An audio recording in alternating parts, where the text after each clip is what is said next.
More than 100. Zoom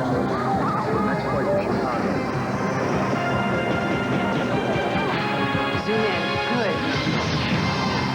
When Michael Bolin started his own law school, many stood behind him until they saw how he operated. When I think of Michael Bolin, I think of Michael Milken. Now Bolin sits behind bars, accused of burning down his competition and stealing a little old lady's money he then invested in a topless bar. Just one question. You gotta go live. It's the first thing I think about in the morning and the last thing I think about at night. Lori's friends heard the sound of her car, and then there was silence. That was months ago. This does not happen in Wisconsin. This is not supposed to be happening here in the Valley. Now, did another young woman narrowly escape the kidnapping that Lori could not? Let's go.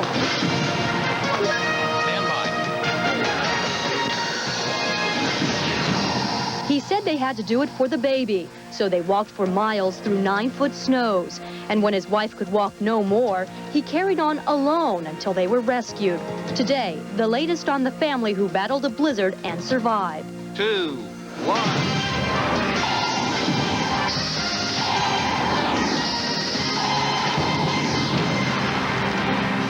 Hello, I'm Bill O'Reilly. Thanks for watching Inside Edition today. Well, it is our birthday. We are 4 years old. Frightening how fast that time went. And a little later on, we'll show you what goes on behind the scenes here at Inside Edition. And that itself is pretty frightening. Also ahead, the latest on the husband, wife, and baby who survived being lost in the snow. But first, a man who mingled with presidential candidates and exotic dancers. A man police believe is a destructive con artist who would do anything for money and power. Joel Loy with our report. You always get some kind of shock when you find out some deep, dark secret about somebody, and a bit of denial. I think he's probably a typical con man. To some, Michael Bolin seems a simple con artist. But to others, he's a genius whose pursuit of a dream led him on a crooked path. He wanted to be a college president, so in Massachusetts, Bolin started up his own law school and allegedly tried to burn down the competition. Then he supposedly needed cash for another project. I believe it was to start a medical school. So in Florida, authorities claim Bolin bilked a widow's fortune, some of which wound up invested in another Bolin endeavor, this topless bar. It all makes Michael Bolin one of the 10 strangest people this prominent politician has ever met. When I think of Michael Bolin, I think of Michael Milken. Very smart, had the right idea, understood the market, and was doing very well, but could not stop. Did not know where that line was. Crossed over, paid the price. Today, Bolin is behind bars awaiting trial. Back in 1985, however, he seems staunchly on the right side of the law. He was busy launching his own law school here in Lowell, Massachusetts, hometown of Paul Tsongas, then a U.S. senator. But as it turns out, it was a brilliant idea. And a lot of us didn't see it, but the fact is that there was a constituency that did not want to travel into Boston, and so a law school in this region made sense. Bolin's Commonwealth School of Law operated for a while in this office building across from the local dump. Yet he was able to hire respected local attorneys as professors. He convinced Regina Fataconti and dozens of other students to sink their savings into tuition. Here was a guy who was fulfilling the American dream. He was a businessman who had a vision, and he sold that vision to the students and to the public and to the law professors. But nearly 200 would-be attorneys soon realized Bolin had convinced them to attend a school that would never be able to legally grant degrees. It wasn't accredited. And many would later sue, claiming Bolin squandered their tuition. When he bought the brand new Corvette right after we were denied the accreditation and kind of rubbed it in people's faces. And I think it was that arrogance that people said, I'm not going to put up with anymore. There's something wrong here. Paul Tsongas and other local leaders who had joined the board to try to save Commonwealth soon quit. The trigger was when Bolin stopped paying faculty salaries, yet the same year allegedly took $60,000 from school accounts for his own use. When we later discovered that funds had been diverted, given the financial crisis, to his own account, that to me was the end of the line. Students began leaving in droves. Some to the new Massachusetts School of Law in Andover, started up by Commonwealth's departing dean. That left Bolin and his school devastated. He often referred to the law school as his baby. He birthed it, he nurtured it, he gave it life, and nobody would ever take it away from him. On an October night in 1989, authorities claim Bolin took a firm step over the edge of reason. In the darkness, a fire alarm rang out at the Massachusetts School of Law. The fire department went down and found that there was someone had poured gasoline into a cellar window at the Mass School library and started it on fire. Fire damage was estimated at $350,000, and many fingers quickly pointed toward Michael Bolin, but there was no proof. Ultimately, another man, Edward Dillon, pleaded guilty and was sent to prison. But 2 years after the fire, investigators found new information that convinced them that Bolin was involved. We believe also that Mr. Bolin somehow had driven Mr. Dillon down to the scene. Former students like Regina were not surprised, considering the rumors about Bolin's past. There were fires in his barn for profit. There were 2 fires on Bolin property prior to the law school opening. But by the time a grand jury indicted Bolin last September, he was already in jail for something else.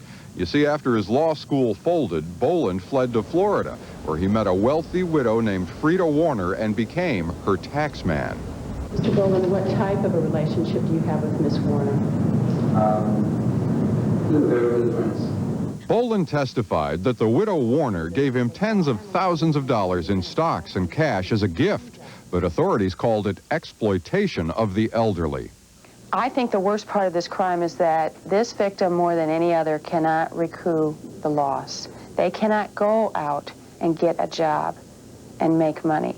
Where did the widow's money go? Much of it wound up here at Molly Brown's, a topless bar in Daytona Beach, partly owned by Michael Bolin, who also ran a troupe of female oil wrestlers. So an 89-year-old woman has invested $120,000 into a topless bar and an oil wrestling endeavor. Is that correct? It could be possible. Bolin still faces grand theft charges in Florida for allegedly bilking up to $500,000 from the widow. Meantime, he's been whisked away to Massachusetts by the law. There he sits in another jail, where he will first stand trial on arson charges in connection with the law school fire. You know what's a matter of public record. Mr. Bolin has pled not guilty. He intends to contest this issue fully, and he expects the justice system will bring about that result. As for Commonwealth's former students, many have gone on to get their law degrees elsewhere.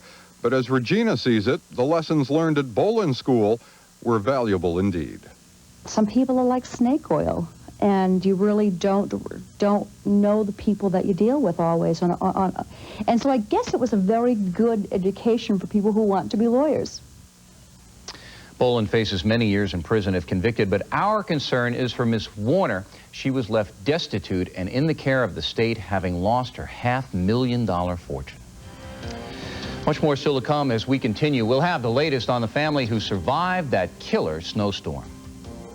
I was stunned at first. I just really didn't know how to react to the news. I just couldn't believe it was really happening. And I had no idea they were even missing or even going anywhere. It was kind of grueling.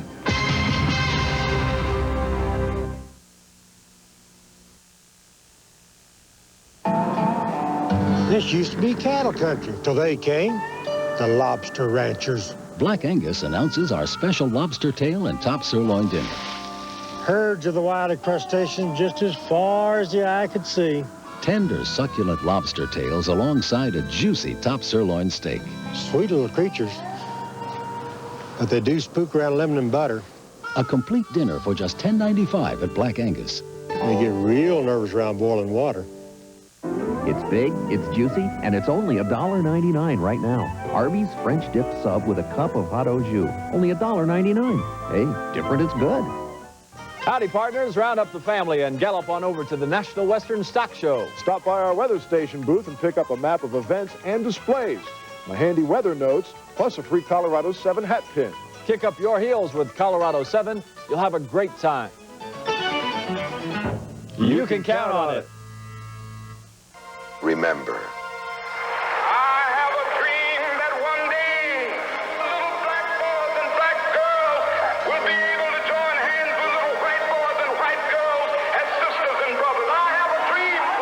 Woman, I invite your family to join our family for the 1993 Martin Luther King Jr. holiday celebrations. There will be luncheons, workshops, seminars, music, dance, performances, and of course the parade. Join us this January 12th through the 18th. Need a lift? Yeah! Hi, I'm Kurt Sandoval of Colorado 7 Sports. The Gart Brothers Colorado 7 ski lift bus is rolling. It's the most economical and environmentally safe way to get to the slopes. Get your advance tickets at any Gart Brothers and you'll save up to 42% off regular lift ticket prices. Avoid the hassles and headaches of mountain traffic. Climb aboard the Gart Brothers Colorado 7 ski lift. All of North America is following the story of the miracle family who survived 8 days in the wilderness during a blinding snowstorm. For a while, James and Jennifer Stolpa and their baby son Clayton tried to make it out together. But finally, James left his wife and infant in a cave and walked more than 30 miles until he found help. Rick Kirkham is in Reno now with the very latest. Rick. Bill, the headlines here in Reno yesterday summed up well the feelings of just about anyone familiar with this story. They're alive. And today, the headlines are bringing to life the true miracle behind Jennifer, James, and little Clayton's 8-day ordeal in snow blizzard conditions. He'll always be my hero, Jennifer Stolpa is saying about her husband and how he helped the family to be rescued. But here in Reno at the Washoe Medical Center, a lot of people are hoping the real heroes may prove to be the doctors treating the Stolpas for severe frostbite. After 24 hours of emergency medical treatment in the tiny town of Cedarville, the Stolpas arrived by ambulance here at Reno's Washoe Medical Center last night. The same blizzard which had entrapped the trio in the remote Nevada desert 10 days ago continued to fall overhead as the Stolpas' 5-month-old baby was first put into the hands of a nurse, and then Jennifer and James Stolpa rushed into the emergency room. Doctors here say the Stolpa couple both face serious frostbite problems, but the baby is said to be in excellent condition. And Bill, joining me now live here at the Washoe Medical Center in Reno are some of Jennifer Stolpa's family from the Toll House, California area. There is a lot of concern over the frostbite. What are the doctors saying about the frostbite on both your daughter and James? Well, they're still waiting. They have, I guess, anywhere from 7 or 8 days before they can really assess how bad it is. I think they have a real good chance of recovering. If they can go through this and recover, I'm sure they can overcome this. You must be ecstatic over the fact that this baby is doing well. Absolutely wonderful. I got to hold him and cuddle him, and he smiled at me, and that's worth everything in the world. I understand from talking with you folks a few minutes ago that there's actually one place in particular that Jennifer wants to go to when she's up and around again. You want to tell me about that? Disneyland. And I understand your daughter's already planning to cast for her own movie. Who is it she's wanting to play herself in the movie? Demi Moore, of course. Demi Moore, that's terrific. Back to you, Bill. Thanks a lot, Rick. And of course, we will continue to monitor the progress of the Stolpa family. Just ahead, the mystery of Lori Depies. Is there a kidnapper on the loose in a quiet community? You think of your children as possibly being hurt in a car accident or something like that, but never disappearing, with no explanation. On Tuesday, a shattered family defends an imprisoned father. Once a year, and only once a year, the Men's Warehouse has a sale, and this is it. Save an additional 20 to 40% off the Men's Warehouse everyday low prices. Save on thousands of suits and sport coats, slacks, shirts, ties, and sweaters. Save on single and double-breasted wool and wool blend suits and sport coats. It takes a Men's Warehouse sale to beat a Men's Warehouse price. I guarantee it. Celestial Seasonings and I would now like to demonstrate how to make the world's best tasting iced tea, refrigerator tea. Ready? First, you take Celestial's Ice Delight into the cold water and into the fridge. That's it. No, really, that's it. Celestial now makes iced tea that brews in the refrigerator. Caffeine-free Ice Delight. Fabulous. Celestial Seasonings. Nature makes the taste. Celestial makes the tea. People watch news to see what's going on. Hard copy shows you what's going down. People watch news for tomorrow's weather. Hard copy tells you which way the wind is blowing. People watch news for sports. We bring you the games people really play. For television that starts where news stops, turn to hard copy. We don't just take you to the story, we take you through the story. Hard copy, following Inside Edition, tonight on Colorado's 7. This Friday, all stores open 11 a.m. Jocelyn's Winter Extravaganza. You'll find warm winter specials in every store. Save 20 to 50% on items for men, women, children, and the home.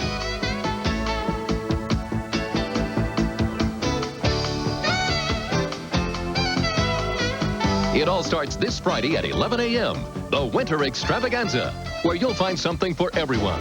Jocelyn's, we're here for you.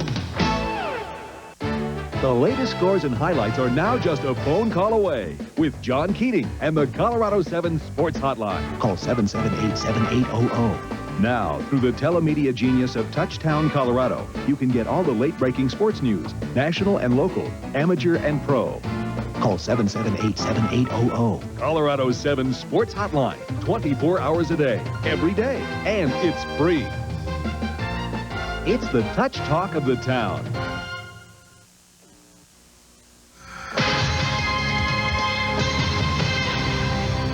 Where is Lori Depies? The 20-year-old is the epitome of the all-American girl. Everybody seems to love her. But Lori has vanished, and now police think there may be a kidnapper lurking in a quiet community. Scott Rappaport with our story.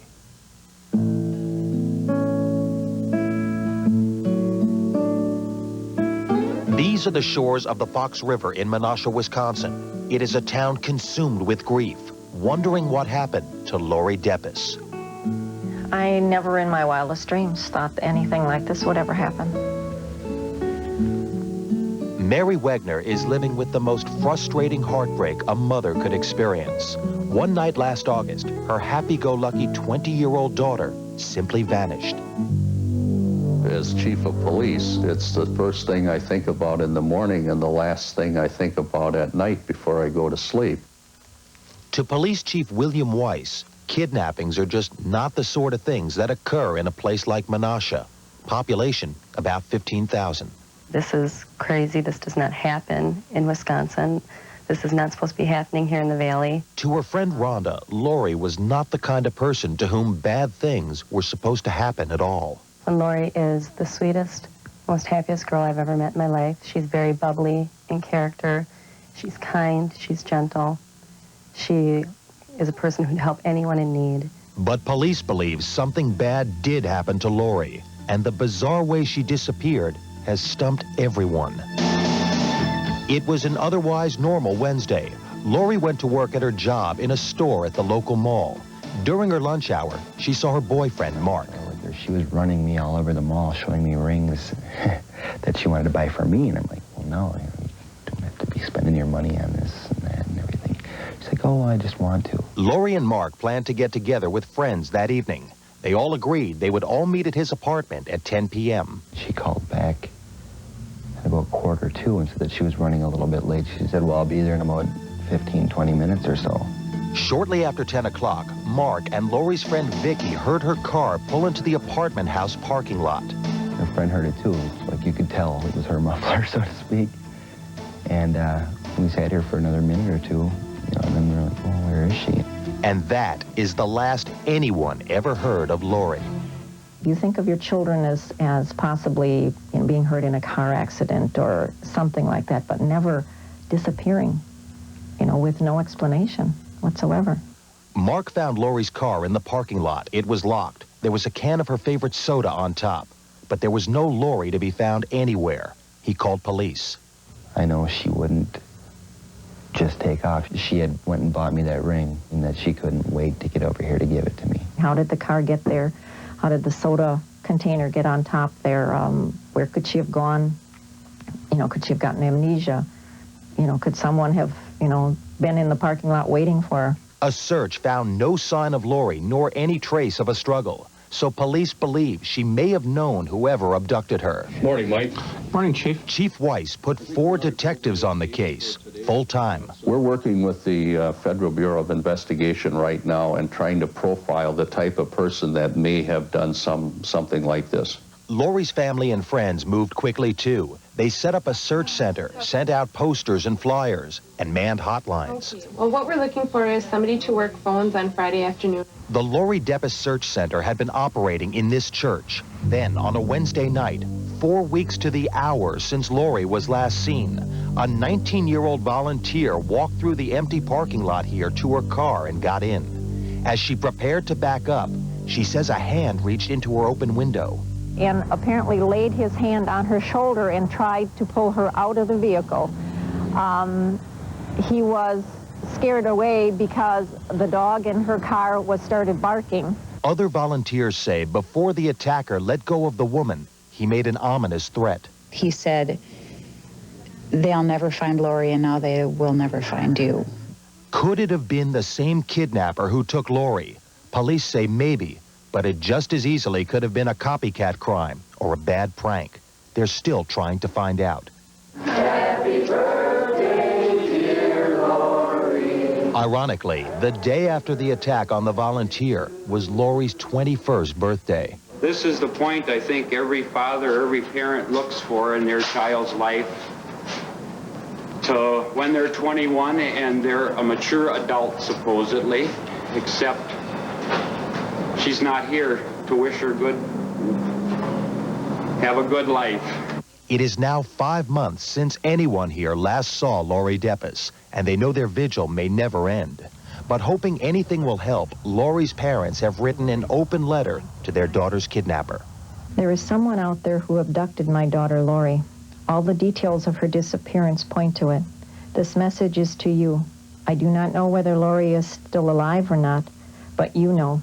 Let Lori go if she still lives, or allow us to grieve her death if she does not. Well, rewards are being offered in this case, so if you know anything, you can call the FBI. And when Inside Edition comes back in just a few moments, we will have a special look at our birthday.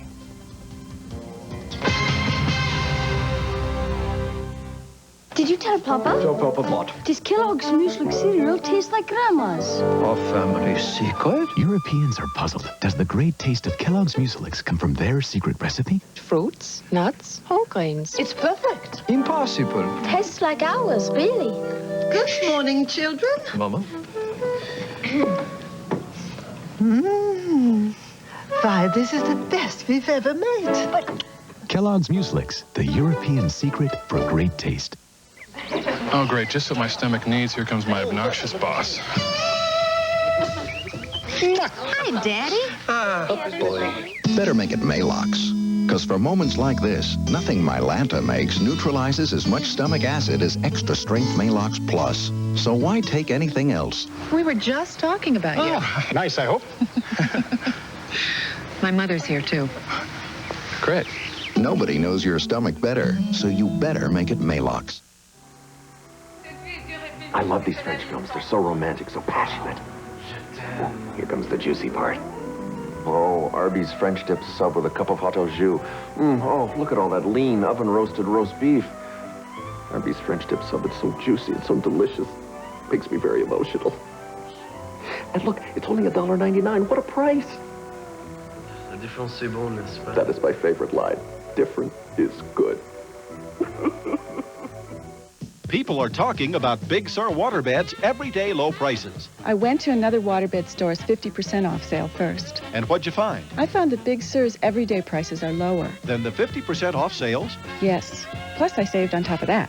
Save even more during Big Sur's 6% sale. Our guaranteed lowest prices plus an additional 6% savings equals your best price on a waterbed. Big Sur waterbeds. West Colfax next to Casa Bonita, East Colfax at Peoria, and Boulder.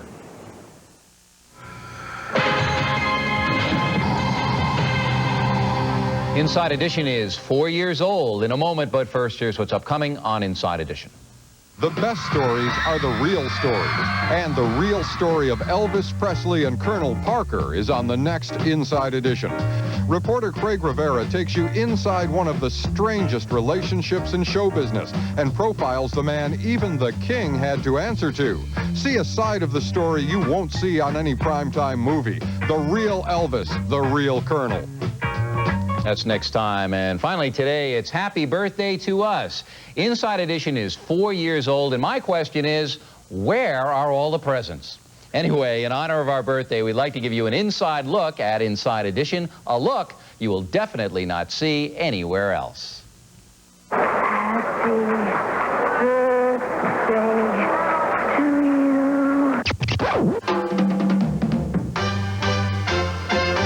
There is dancing and celebrating everywhere over our birthday, and it is simply astounding how time goes by. These faces have been with us through the years, and you have gotten to know them by their exploits.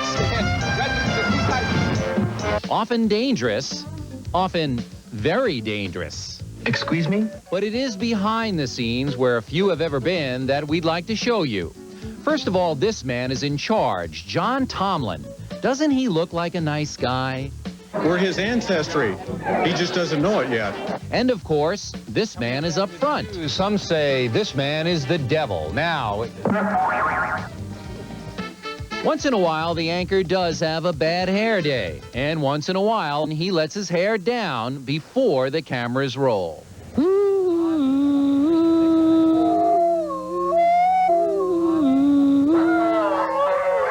Two girls for every boy. I'm getting into this. Not. And often the anchorman is surprised by who shows up on the set. Wait. Hello, Bill. Let's see, there was the Beast. I was going to say, I think I went to camp with you. Weren't you on the bunk above me? And the Beauty. Do you like it, Bill? What is it, Julie? What exactly is it? And then another Beast. When someone hits me, I hit back. It's just a natural reaction. But you don't hit anybody... I have never hit someone first. Well, Never. that's hard to believe because you hit our camera crew.